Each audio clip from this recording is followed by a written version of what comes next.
আসসালামু আলাইকুম বন্ধুরা, আমরা আছি গ্রিন মডেল টাউনের কাশবনে। তো দেখতে পাচ্ছেন এদিকে বন্ধুরা কাশবনের সমাহার। তো আমরা সকালের রান শেষে এখন সামনের দিকে অগ্রসর হচ্ছি। তো এখানকার পরিবেশ আজকে আকাশ যথেষ্ট ক্লাউডলি, তো যে কোনো মুহূর্তে বৃষ্টি হওয়ার সম্ভাবনা আছে। তো আমরা দৌড় শেষ করে সামনের দিকে অগ্রসর হচ্ছি।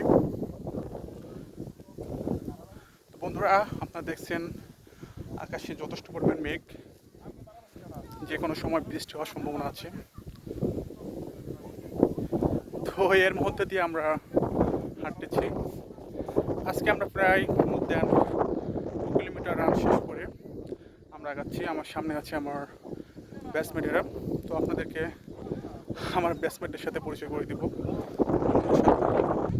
হ্যাঁ বন্ধুরা, আমার ব্যাচমেটের এক অংশ, এটা হলো মতিয়ার, যার সাথে আগে পরিচয় করে দিয়েছি।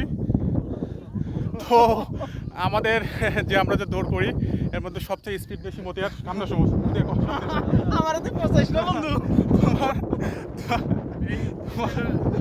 তোমার দৌড়ের রহস্য কি বলো দেখি, তুমি যে এত দৌড়টাও, দৌড়ের রহস্য কি?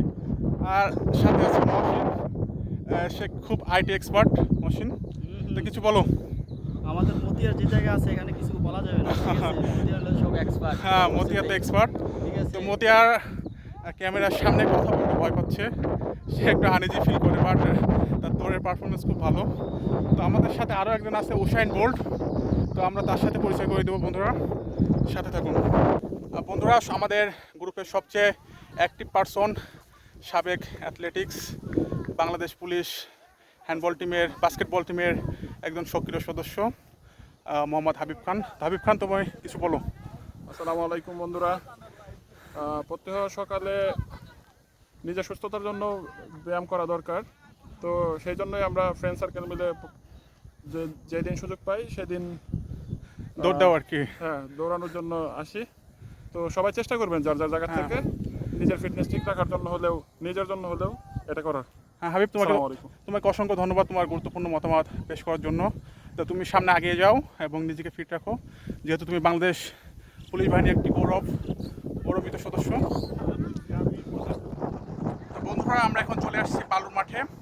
তা বালুর মাঠে এসে দেখি যে বালু ঝড় হচ্ছে। এখানে বাতাসের পরিমাণ অনেক বেশি থাকায় বালু উঠতেছে। তো মাঠে আজকে লোক সমাগম অনেক কম, যেহেতু আজকে হোলিডে, তারপর ওই আবহাওয়ার কারণে আজকে বালুর মাঠে জনসমাগম কম।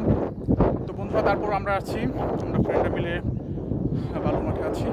তো বালুর মাঠে কিছু চিত্র আপনাদের সামনে তুলে ধরবো, সাথে থাকুন বন্ধুরা।